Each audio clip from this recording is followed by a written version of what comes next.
je vous ai parlé de l'instrumentalisation des clashes et des buzzes par les dictatures africaines. C'est un phénomène très subtil. On ne peut pas comprendre ce dont je vais parler si on ne m'écoute pas bien. D'abord, on va définir ce que c'est qu'un clash. Et ensuite, définir ce que c'est qu'un buzz. Parce que si vous ne savez pas ce que c'est qu'un clash, et si vous ne savez pas ce que c'est qu'un buzz, vous ne pouvez pas savoir comment on peut manipuler ces deux phénomènes. Comment les dictatures peuvent les récupérer. Qu'est-ce que c'est qu'un clash? Un clash, ça vient du verbe anglais to clash, c'est-à-dire confronter, entrechoquer, faire que deux entités, que ce soit des objets, des personnes, des animaux, s'affrontent. Un clash, c'est un choc entre deux personnes, un choc entre deux objets. Un clash, c'est une confrontation spectaculaire. Pour qu'il y ait clash, il ne faut pas qu'il y ait deux personnes. Il faut qu'il y en ait au moins trois. Parce qu'il faut les deux qui se clashent et quelqu'un qui est témoin. Il n'y a pas de clash sans public. On ne clash pas quelqu'un quand il n'y a personne. Pour clasher, il faut qu'il y ait toujours un tiers. Quelqu'un qui entend. Et qui va répandre la rumeur en faveur de l'un ou de l'autre. Donc le principe du clash, c'est donc un conflit. On peut définir un clash comme un conflit spectaculaire. Un conflit qui a pour but de conquérir par la loi du spectacle l'opinion. C'est ça le clash. Donc, écrivez bien ça. Il n'y a pas de clash à deux. Pour que le clash commence, il faut qu'il y ait au moins un tiers, une troisième personne. Parce que, imaginons que vous marchiez dans un sentier au village et vous croisez quelqu'un que vous n'aimez pas. Vous vous engueulez tous les deux. Ce n'est pas un clash. C'est une dispute. Ce n'est pas un clash. Par contre, si pendant que vous êtes en train de vous engueuler, il y a une femme qui est dans son champ à côté, en train de planter les arachides, et qui se lève pour se tenir et vous regarder vous engueuler, ça devient un clash. Parce que ce qu'elle va dire au village après, de ce qu'elle a entendu, c'est ça qui va faire justement le buzz. Et donc, je donne la deuxième définition. Qu'est-ce que c'est que le buzz? Alors, le buzz, c'est l'effet qui est produit par le clash. Ou en tout cas par le choc produit par une information. Dans tous les cas, pour qu'il y ait buzz, il faut d'abord qu'il y ait clash. Et que quelqu'un colporte le bruit du clash. Et c'est ce bruit du clash qui va faire le buzz. Le buzz, c'est donc l'écho qui est donné au clash. Mais le buzz peut se faire tout seul. Puisque le buzz consiste bien souvent à rapporter le clash d'un certain point de vue. Donc quelqu'un vient vous dire, oh, j'étais tout à l'heure là sur la route et j'ai vu deux personnes qui mangeaient un cochon cru. J'ai vu deux personnes qui mangeaient un cochon cru. Donc le principe du buzz, c'est toujours quelqu'un qui s'autorise d'avoir été témoin de quelque chose dont vous n'êtes pas témoin. Et qui vous raconte quelque chose dont il est le témoin favori. Donc clash et buzz sont liés. Le clash, c'est le conflit médiatisé. Le buzz, c'est l'acte hyper médiatisé, l'acte qui devient viral. Et pour cela, il faut donc être au cœur d'un clash, voir le clash, avec le clash faire le buzz. To buzz, buzzer, c'est donner un écho énorme à un clash. Buzzer, c'est donner un écho énorme à un clash. C'est ça le buzz. Je vais juste faire un petit transfert de machine, mes chers amis. Permettez-moi, je vous reviens un instant. Je vais juste transférer une machine qui commençait à se décharger à l'endroit où elle va être chargée. Excusez-moi mes chers amis. Voilà. C'est un peu plus équilibré comme ça. Voilà. Très bien. Ok. On continue. Donc tout le monde sait maintenant ce que c'est qu'un clash et ce que c'est qu'un buzz. Mais je vous dis qu'en Afrique, il y a un phénomène, c'est l'instrumentalisation des clashs et des buzz par les dictatures. Je vais vous prendre un exemple très simple. Très récent. Ces derniers temps, entre un certain nombre de Camerounais et la grande star des arts, de la boxe, de la MMA, par ailleurs devenu un grand influenceur, mon jeune frère bien-aimé, Zak Nwekassa. c'est grave sur les réseaux sociaux. Ils sont en train de se clasher et chacun essaie de tout faire pour que son clash devienne un buzz. Je ne reviens pas ici sur l'origine du problème qui oppose certains Camerounais à mon petit frère bien-aimé congolais, Zach Mwekassa. J'ai mené un peu l'enquête, une espèce de rivalité qui serait née après des propos que Zach aurait tenus sur son collègue combattant de la MMA, eh bien, Francis Ngannou, qui vient de faire un retour fracassant dans la MMA par le combat qu'il a remporté en Arabie Saoudite. Donc les partisans de Francis Ngannou n'ont pas aimé le commentaire un peu amer qu'aurait fait, eh bien, Zach Mwekassa. Et lui sont tombés à bras raccourcis, et lui comme eux sont en train de s'échanger tous les noms d'oiseaux depuis plusieurs jours. Donc ils sont en train de se clasher. Et pendant qu'ils se clashent, ça fait le buzz. Mais il y a quelque chose que les gens n'ont pas vu. C'est que la plupart de ceux qui se précipitent pour se défouler contre Zach Mwekassa sont des gens qui n'ont pas été capables de s'exprimer quand on leur a interdit de critiquer l'absence prolongée et abusive du dictateur Paul Biya au Cameroun. Je tiens à vous faire remarquer que ce sont les gens qui brillent par leur manque de courage pour dénoncer la dictature au Cameroun qui sont les plus grands courageux pour aller dans les clashs contre Zach Mwekassa. Ceux qui ont la force de faire des chansons pour insulter Zach Mwekassa ne sont pas capables de faire des chansons pour insulter ceux qui ont tué Zogo, ceux qui ont tué Ouazizi, ceux qui ont tué Monseigneur Bala, ceux qui ont tué Monseigneur Plumet, ceux qui ont torturé Longwe Longwe. Ces camarades artistes n'ont pas la force de faire des chansons pour les dénoncer. Ils ont la force de faire des chansons pour se moquer d'un Africain à cause de la forme de ses narines, de le traiter de narinard. Mais qu'est-ce qui se passe là? Je vous explique cela simplement. C'est pour empêcher les Camerounais de se mobiliser pour renverser la dictature.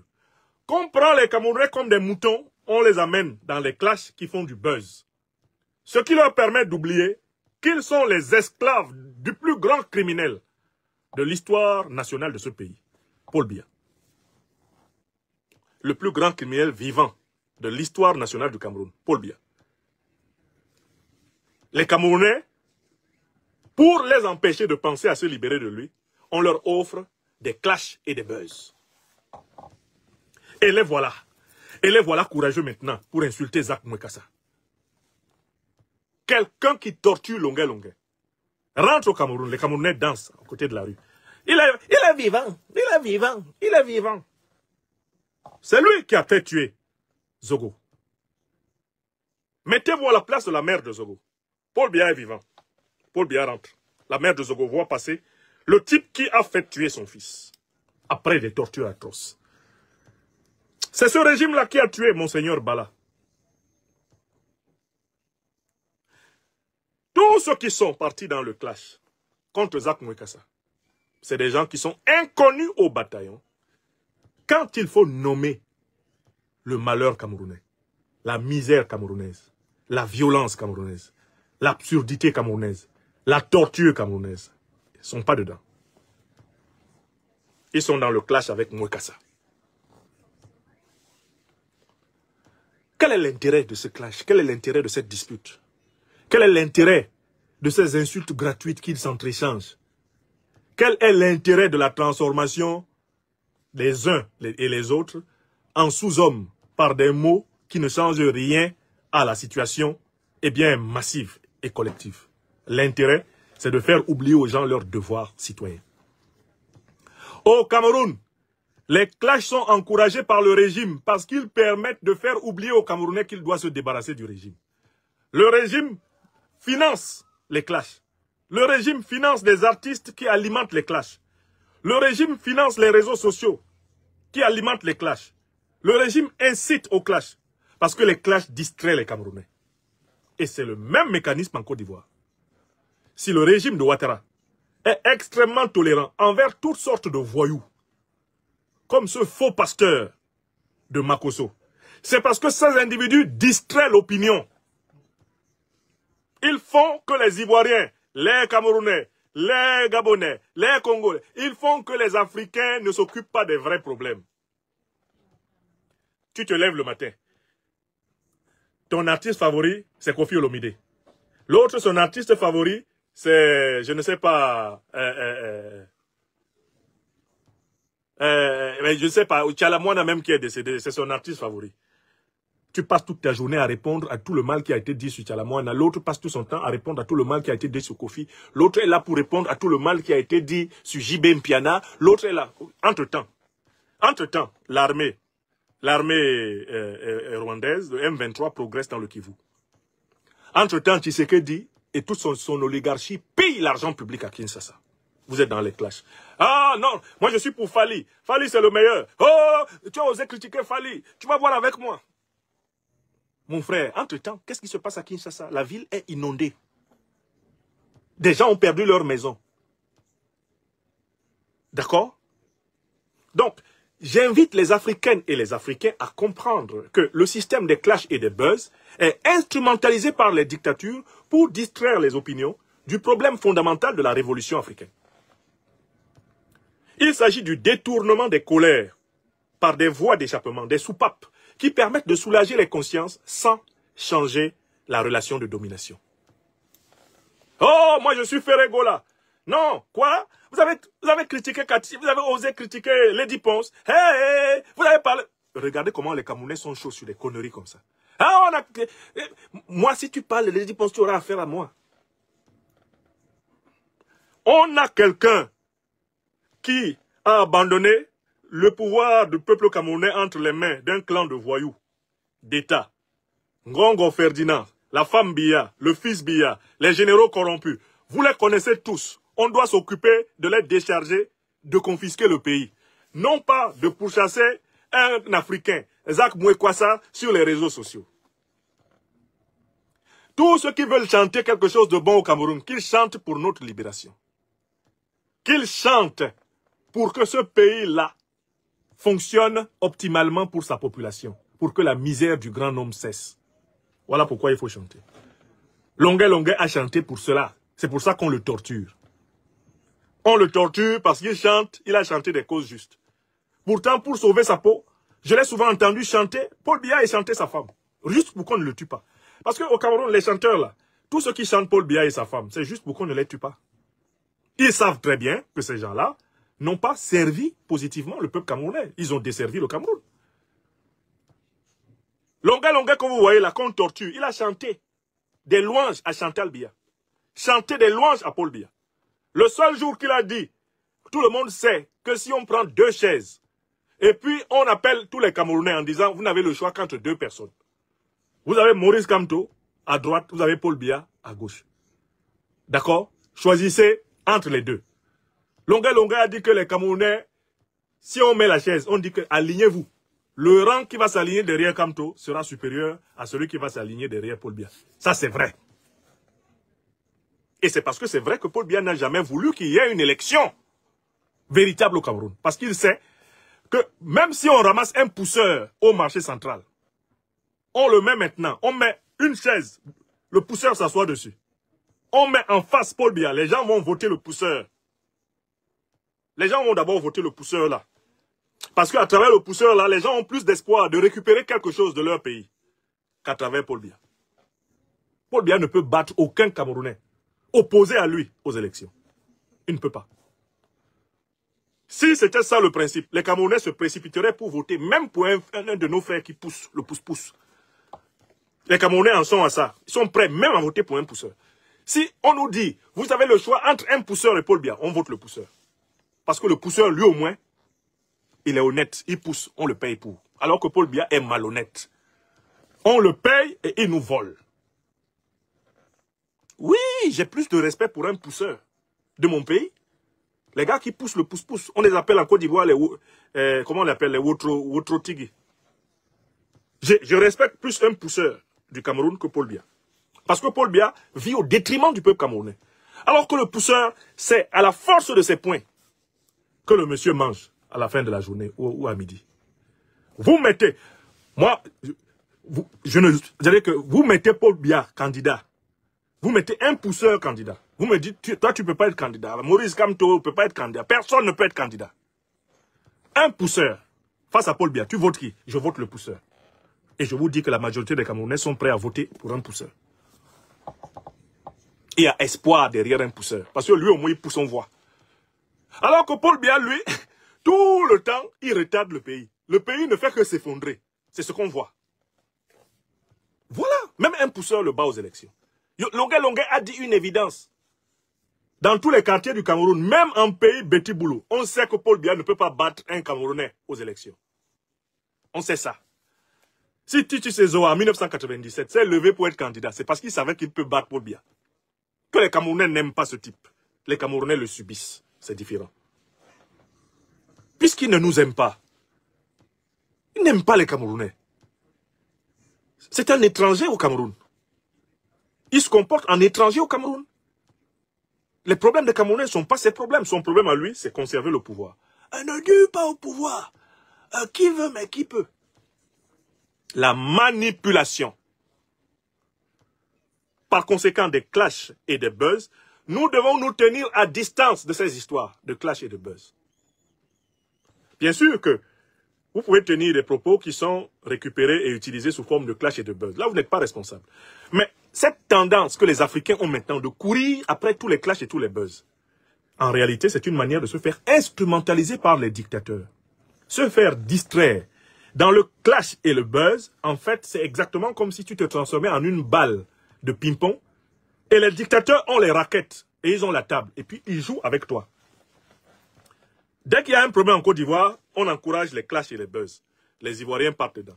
Dès qu'il y a un problème au Cameroun, les Camerounais commencent à prendre conscience de quelque chose, on encourage des clashs et des buzz. Les Camerounais partent dedans. Ils oublient le problème. Quel est le problème que nous avons au Cameroun? Quel est le problème que nous avons en Afrique? C'est libérer l'Afrique. C'est le quadruple programme de l'Institut de l'Afrique des libertés. Les troupes néocoloniales doivent partir. On doit mettre fin à la monnaie qui retarde économiquement 15 pays du continent. On doit mettre fin à l'ingérence des forces étrangères dans le choix de nos dirigeants. On doit faire renaître partout notre civilisation. Voilà notre problème. C'est pas de courir derrière les clashs. Et donc, par conséquent, ceux qui suivent cette conférence devront se méfier désormais de participer à ces querelles inutiles sur les réseaux sociaux. Qu'est-ce que j'ai à faire à une histoire dans laquelle les partisans de Zach, les partisans de Nganou s'insultent sur les réseaux sociaux? Ça me concerne en quoi? Je rappelais à mon beau, l'un de mes jeunes beaux-frères, je lui rappelais hier que quand il y a eu des clashs entre le Cameroun et la Côte d'Ivoire, les supporters du Cameroun et les supporters de la Côte d'Ivoire, sur les réseaux sociaux, les gens sont venus me voir, sachant que moi je suis Camerounais de naissance, que je suis un fils adoptif de la Côte d'Ivoire et de toute l'Afrique, citoyen adoptif de France. Les gens viennent me voir pour me demander je suis de quel côté. Je leur ai dit que je n'aime pas la CAN. J'ai donné comme réponse à tous ceux qui sont venus me voir. Tu es de quel côté? J'ai dit que je n'aime pas la CAN. Je n'aime pas la Coupe d'Afrique des Nations. Je n'aime pas ça. C'est une réponse troublante. Hein. En fait, j'ai déraciné ce à partir de quoi ils pensaient pouvoir m'entraîner. Je dis que je n'aime pas la CAN. Pourtant, je regardais les matchs. Hein. Dès que j'avais l'occasion, je regardais les matchs. Mais je n'aime pas la CAN. Je n'aime pas la CAN. Ça veut dire quoi? Je n'aime pas ce qui éloigne les Africains de leurs problèmes fondamentaux. Je ne suis donc pas dans les querelles de foire. Je ne suis pas dans les querelles, les débats de faux jetons autour des matchs de foot. Ah, je suis pro-tel. Moi, je suis Barça. Moi, je suis Real. Je m'en fous de ça. Je n'aime pas. Alors, quand tu viens me dire, ah, tu es Real ou Barça? Moi, j'ai mes clubs que j'aime. Mais je ne les aime pas plus que je n'aime la liberté, la vérité, la justice, la souveraineté. Nous tous, on a des clubs qu'on aime. Mais il ne faut pas les idolâtrer. Ce ne sont pas des choses essentielles, ça. Tu ne vas pas sacrifier ta paix, ta liberté, ta justice. Tu ne vas pas sacrifier ta dignité, ta sécurité pour une affaire de football. Pour une affaire de match, de ballon. Pourquoi? Pourquoi? Tu vas sur les réseaux sociaux, tu insultes Zach Mwekassa t'insulte, vous vous insultez les narines de la personne aussi insulte ceci ou cela chez vous. Entre-temps, les problèmes que nous avons, qui va s'en occuper? Donc, vous qui êtes de l'Afrique des libertés, s'il vous plaît, mes chers frères et sœurs, sortez des clashs et des buzz. Laissez ça à ceux dont la profession est de vivre de l'inessentiel, de vivre des futilités, des scories, et ceux qui ont vocation à être manipulés, ceux dont le Christ a dit, laissez les morts enterrer leurs morts. J'espère que vous comprenez cette phrase de Jésus. Hein. Laissez les morts enterrer leurs morts. De quelle mort parle Jésus? Laissez les morts enterrer leurs morts. Les premiers morts dont il parle sont les morts spirituels. Des gens qui n'aiment pas la vérité. Des gens qui n'aiment pas la justice. Des gens qui ne sont pas fraternels et solidaires. Ils sont spirituellement morts. Vous les voyez marcher, mais ils sont déjà morts. Ils sont des âmes détruites. Des gens qui ont vendu leur âme.